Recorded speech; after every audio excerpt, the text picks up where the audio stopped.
அண்மை செய்தி. பரந்தூர் விமான நிலையத்தை கைவிடுவது தமிழ்நாட்டின் வளர்ச்சியை படுகொலியில் தள்ளிவிடும் என திமுக தலைவர் மு.க.ஸ்டாலின் தெரிவித்திருக்கிறார். மாநில வளர்ச்சியை பல ஆண்டுகள் பின்னுக்கு தள்ளிவிடும் நடவடிக்கை என திமுக தலைவர் மு.க.ஸ்டாலின் தெரிவித்திருக்கிறார். அண்மை செய்தியாக நாம் பார்த்து கொண்டிருக்கிறோம்.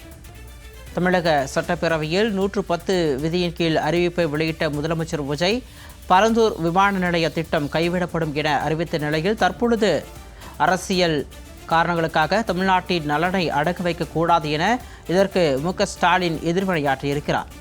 அண்மை செய்தியாக பார்த்து கொண்டிருக்கிறோம்.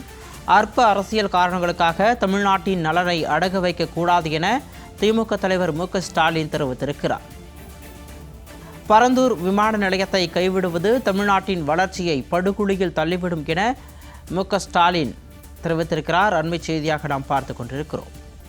பரந்தூர் விமான நிலையம் திட்டத்தை கைவிடுவது மாநில வளர்ச்சியை பல ஆண்டுகள் பின்னுக்கு தள்ளிவிடும் என திமுக தலைவர் மு.க.ஸ்டாலின் தெரிவித்திருக்கிறார்.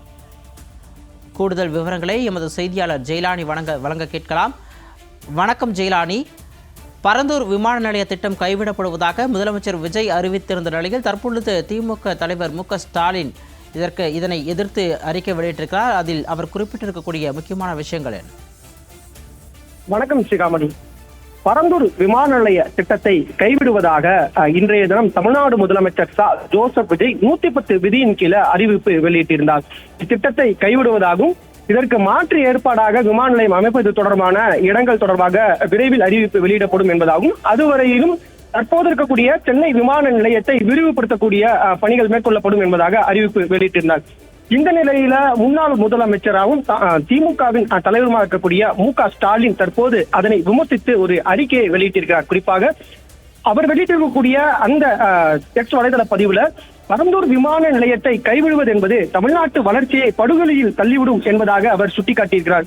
குறிப்பாக பரந்தூர் பன்னாட்டு விமான நிலைய திட்டத்தை கைவிடுவதாக மாண்புமிகு தமிழ்நாடு முதலமைச்சர் இன்று வெளியிட்டிருக்கக்கூடிய அறிவிப்பு மாநில வளர்ச்சியை பல ஆண்டுகள் பின்னுக்கு தள்ளிவிடும் என்பதாகவும் அற்ப அரசியல் காரணங்களுக்காக தமிழ்நாட்டின் நலனை அடகு வைத்துவிடக் கூடாது என்பதாகவும் அந்த பதிவுல சுட்டிக்காட்டியிருக்கிறார். மிகுந்த முக்கியத்துவம் வாய்ந்த அறிவிப்பை விதிய 110 கீழ் அறிவித்துவிட்டு விவாதத்திற்கோ கருத்து தெரிவிக்கவோ கூட இடமில்லாமல் தெரிவித்திருப்பது சரியில்லை. மின்னணு பொருட்காட்சி ஏற்றுமதி, ஆட்டோமொபைல் என சகல துறைகளும் முதலிடம் வகிக்கும் தமிழ்நாட்டின் தலைநகரில் உலக தரத்திலான ஒரு விமான நிலையம் அமைப்பது மிக மிக அவசியமாகும். அதை வேண்டாம் என மறுத்திருப்பது மாற்றமல்ல, பெருத்த ஏமாற்றம்.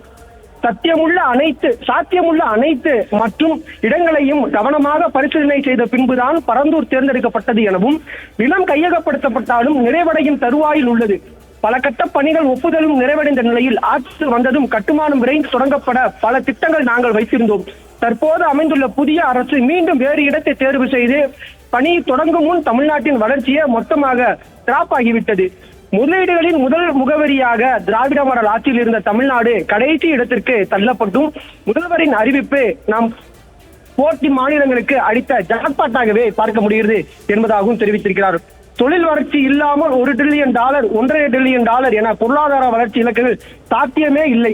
எந்த யோசனையும் ஆலோசனைகளும் இல்லாமல் தாவேக அரசு எடுத்திருக்கும் இந்த முடிவு தமிழ்நாட்டின் இளைஞர்களின் வேலை வாய்ப்பு கனவுகளை தவிர்க்கக்கூடிய ஒரு செயலாகவே பார்க்கப்படுவதாக இதனை விமர்சித்து தனது சமூக வலைதள பக்கத்துல ஒரு அறிக்கையை வெளியிட்டிருக்கிறார். விரிவான விவரங்களோடு இணைப்பில் வந்தமைக்கு நன்றி ஜெயலானி.